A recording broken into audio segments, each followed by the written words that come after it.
The following is an exclusive presentation of the NCCU Sports Network.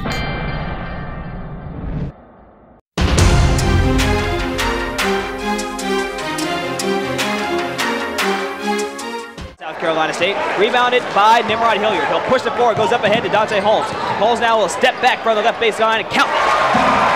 Yeah, right away we get two good buckets, and both of them inside the arc because we created with penetration, and both of them started on the defensive end. Has his shot altered by KJ. Nimrod Hilliard pulls down the board, and he'll push up the floor now, coming down the left side. Hilliard now into the lane, now scoop and drive right to the rim and lay it in. And that's one asset he does have. He has an explosive ability off the dribble, and when he gets slide to the open spot, I think Hilliard had the plan of setting him up for the jumper all the way. And now pass tipped away by Hilliard. Outlet pass up ahead to McDonald. McDonald races down the floor. Now he'll rise. Layup is good on the finger roll. Yeah, nice job of getting it out and using his body as well. Move over to the right. Here's Ingram. Goes inside to Parks. Parks is the jumper off the glass. It's no good. And goes outside to McDonald. He'll spot, rise, fire, drill. Yeah, good job and on tip out by Enoch Hood and kicking it out to McDonald, and he was able to knock down the jump shot. Isolation at sometimes, but their execution and their game plan has been pretty spot on. Nimrod Hilliard will pull up from the left elbow, high off the heel of the iron, no good. Rebounded by Jordan Parks, and Parks picks it up in the air and puts it right back in off the window. That's the effort you like to see from Jordan Parks, the consistent effort. And Palmer, the outlet pass up ahead to Stevens. Stevens met by Nimrod Hilliard, who says this is a no-flex zone and pushes it right out of bounds. That's what I like to see. You know, we were jogging back, and they got behind us, and we're very fortunate that we had some guards with some length. Jumping from the left side, no good as Dante Holmes trips in transition. Here he comes up the floor now as Jordan Parks hop step into the lane, now throws it down with two. Jordan Parks running the floor wisely, gets to the spot on the floor where he can catch it, take one dribble and go up and throw it down with authority. And Hilliard met closely by Solomon, and he'll drop it off to Hilliard as they'll weave again, to Holmes. And Hilliard hits a cutting Jeremiah Ingram, and he throws it down with Hilliard. Hilliard now a lob pass again now to Parks. Woo! Jordan Parks didn't care how far he was from the rim that time. It just didn't matter. He just reached out and threw it down. Yeah, that time the Queens, New York native went up and showcased his athletic ability. It means I had some great people around me, some great players, some great coaches, a great administration that supported me, and it means it's a collective 100th win for North Carolina Central University since I've been here.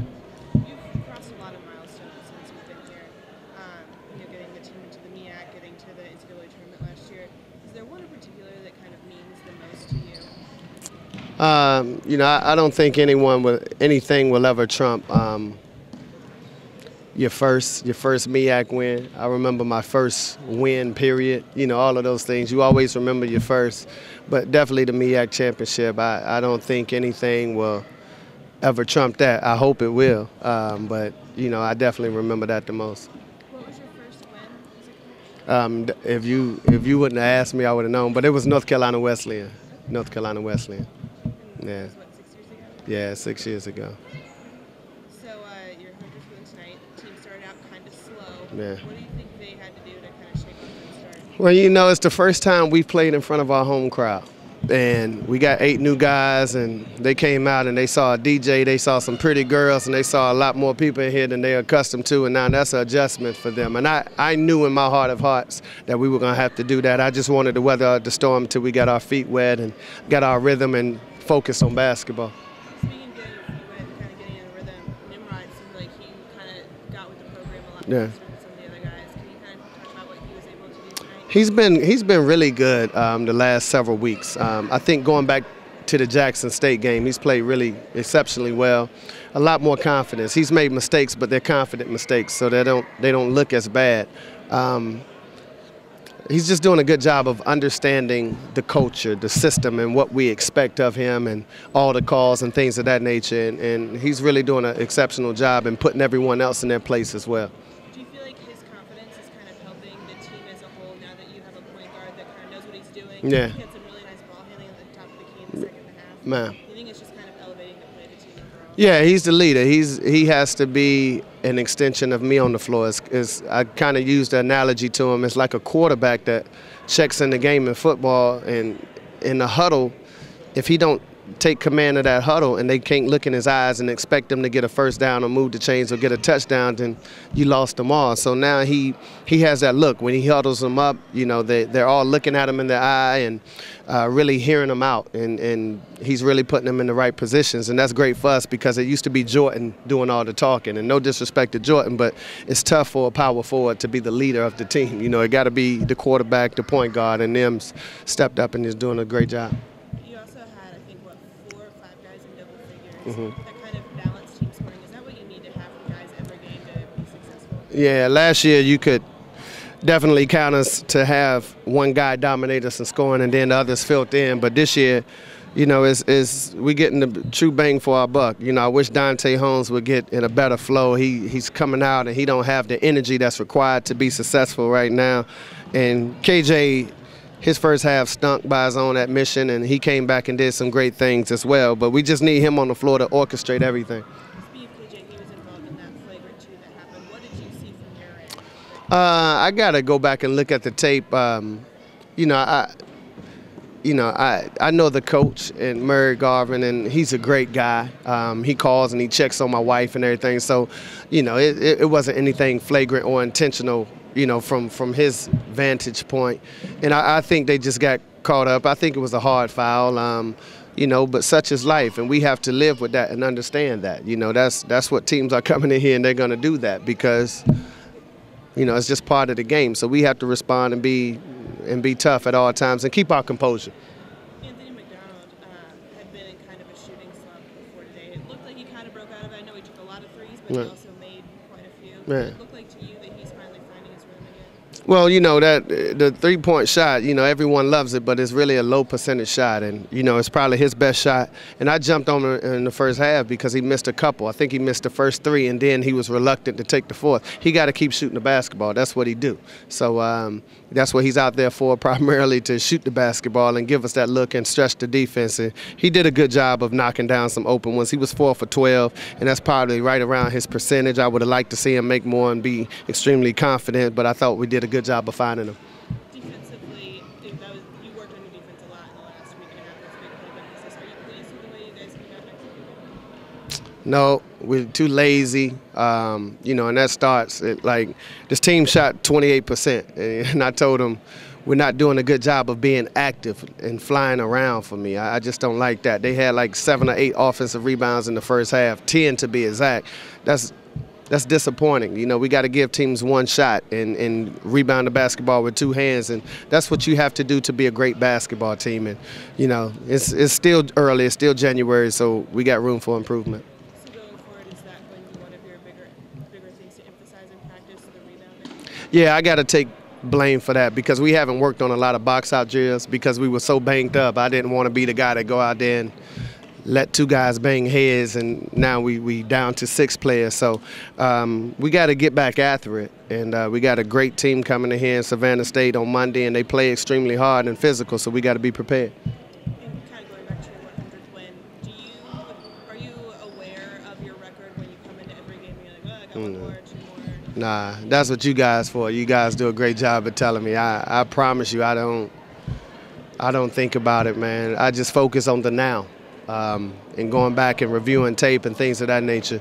I've been on both sides. I've been fortunate to be a player, and I've been fortunate to be a coach. And I tell the kids all the time is I have really no control over here. I'm just barking out plays and acting like I'm shouting out some suggestions, but you guys have all the control throughout that square. So with that said, the 100th win is definitely a testament to the great players that I've had since I've been here. Coach K is closing in on 1,000. You've got 900 more to catch up. What do you need to do to catch up with him?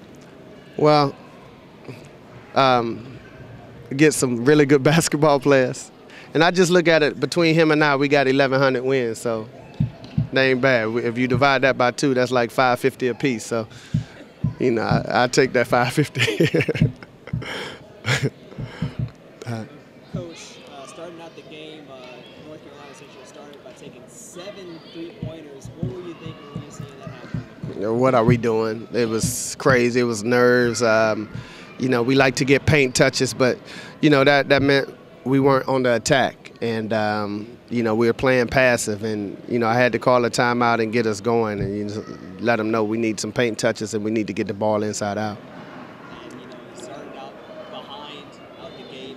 What were you saying, you know, in those first 2 timeouts to help get the team back under control? Yeah, just calm down and be yourself. You know, it's always those moments, and I can look them in the eye when I know, like, we're not who we are right now. You know, so we definitely have to calm down and get some things together. That flagrant 2 in the second half, what kind of impact did it have on the game from North Carolina Central and on the game as a whole? What do you think? If nothing else, our kids left with the realization that, you know, teams are not going to lay down for you when they come into your gym. You know, it's a bullseye that come along with, you know, I hear Bill Murphy say when he introduces the rain and MEAC, like, the teams, no one cares about that, you know. You put your pants on just like them, one leg at a time, and they're coming in here competing. And I don't really think it was a bad foul. I thought it was more vicious than it looked. I got to go back and look at the tape, but you know, it's indicative of what we're going to be up against in MEAC play night in and night out. Hilliard with 15 points, 8 assists, Parks with 16 points and 14 boards, a double-double for him. Those 2 players helping to pull together this team. What are they going to have to do to carry this into Savannah State on Monday? Sustain it. You know, that's the thing. You're only good as your last game, and right now we just got to sustain what we've been doing. And they got to continue to lead and come back and have a lot of energy. I told them we all need energy. I'm not a good coach if I just sit down the entire time, and they're not good if they just stand around all the time. So together we must all have a lot of energy, and I think that transfers over into the crowd. And now we're back into the conference play, the quick turnaround from Saturday to Monday. For the newcomers to the team, what have they been able to learn from the guys who've been here before to help them settle into the rhythm of the conference play? Well, they get their first dose on Monday. So, you know, hopefully KJ and Jordan can inform them of what we're up against. We coming right back tomorrow morning, and we got to, you know, forget about tonight and just start preparing for a great Savannah team. And, Coach, while you're looking at Savannah State, what are you going to be keying in on against them? I haven't watched a lot of tape of them, but, you know, I know who they are. They're probably the toughest, hardest playing team in the conference. So we just got to be physically tough. And, you know, we'll look at the schemes and what they like to do probably tonight and turn it around. I think today could have been a statement game to let people know that we're here to handle business and collect what we want and what our goals are. I think we played hard, and of course there's a couple of mishaps, but overall it's a good because it's a win. Coach got his 100th win tonight. What does that kind of mean to you guys as a program, looking up and seeing your coach, you know, get that milestone? Well, we're a reflection of our coach, so the fact that he's accomplishing individual accolades and doing things that many haven't done is amazing. And for us to be a part of that, that's history. And making any history is always good. You know, that's what you come to school for. That's what you want to do. You guys kind of got off to a little bit of a slow start, but Nimrod really kind of shook you guys out of it, hit a 3, and then I think when they started to pull ahead by 2, he would hit a bucket. Have you seen him become more of a confident player recently, and especially in games like this? Yeah, definitely. It's much growth in Nimrod. I think he's becoming more accustomed to the system and knowing where he can kind of fit himself in to score and also facilitate. And, I mean, he's a great scorer along as a passer. So the fact that we could get him to kind of balance out both equally is just going to take us to the top. Coach said that you had kind of been the leader on the court, but now Nimrod's kind of taking that over, being the point guard, kind of quarterbacking and telling people where they need to go. How much does that help you from your standpoint, so you can kind of, you know, play your role and then now let him kind of step up too? That's good because I have a lot on my shoulders to do. So that relieves some pressure and some weight, and it's good because, you know, not too many teams are led by 2 big men. So for our point guard to come along and take control and be the general, which he should be, is a great thing. And when the flagrant 2 happened, what did you kind of see happen from your perspective down here? I seen my teammate hit the floor hard with unnecessary roughness. So, I mean, just react how we react. Sometimes the calls don't go your way. Defensively, I know that was like a big thing that you guys have worked on over the last week and a half. Do you feel like you did what you needed to do, or was there still a lot left to work on? We made some strides, but there was definitely some mental mistakes, and those got to just be corrected in practice. And with more practice will come more success. As far as rebounding goes, how important is that in the rest of your MEAC games? That's huge because I think tonight in the first half they had nearly 10 offensive rebounds, and half came from guards. So we have to stress our guards to get down and get dirty a little bit, and it's on me, KJ, Enoch, and Nate to make sure that we protect the rim, and we'll be the sole protectors, and no one gets any second chances. And tonight, I think 4 or 5 guys finished in double figures. How important is it to have balanced scoring like that every night? Balanced scoring is good. That means everybody's flowing, everybody feels comfortable, and it just allows the game to go smoothly. And sometimes things could get a little shaken up, but with someone who's been kind of, warm, and they can make a splash play at any moment and just pick things right back up. Jordan, individually for you, 16 points, 14 boards, double-double for you. Talk about what was like out there against the South Carolina State. They got some really physical bigs, and not only are they bigs physical, but their team in general, they just play physical, and they don't stop. They have a credible motor, so it just got to come down and lock in to make the effort and beat them to the spots and crash and be strong and physical against them. We also had Anthony McDonald with 18 points, able to knock down 4 3-pointers. What's it like when he's able to get going? It's good. It spreads the court out. Now that's what gets Nimrod going. Once Ant draws his defender, it's not too many guards that I believe can stay in front of Nimrod in his conference. So it'll help him and continue to get him more confident and let him build and become the point guard that we need him to be. As a team today, you guys only missed 4 free throws. Free throws are important. Talk about just how those drills you guys have on that in practice. Well, free throws win ball games, and I think we've had some terrible free throw shooting games. So, Coach really stresses that, and it wasn't that we can't make the free throws. It's just that we have to come down, stand at the line with confidence, and just know that the ball's going in the net. And to go back to the flagrant 2, what kind of impact do you think that had on the game in the second half? Those type of things are emotional.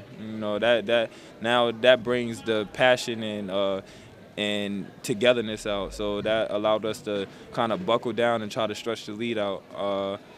I think it helped out a bit in our favor, and our guys began to play harder and finish.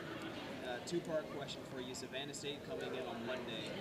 1, how do you feel going into that game? And 2, it's the first time that you and the newcomers on the team are going to be making this conference Saturday to Monday swing. So how are you going to be helping them adjust and get ready for Monday? Savannah State, once we get into practice tomorrow, we begin working on them, and I feel pretty confident that we'll be able to make this quick swing and that guys will pick up because I think our schedule prepared us for this. We've been on the road, we've been playing back to back to back, and things like that it just sets us up perfectly for conference. So it shouldn't be no different from when we went from Cincinnati to Florida to in Nebraska to now. And it's 2 home games, and we're here to protect the nest.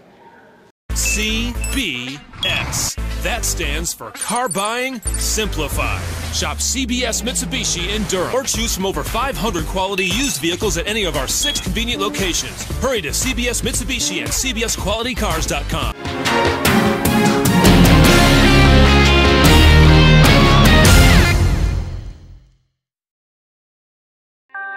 This has been an exclusive presentation of the NCCU Sports Network.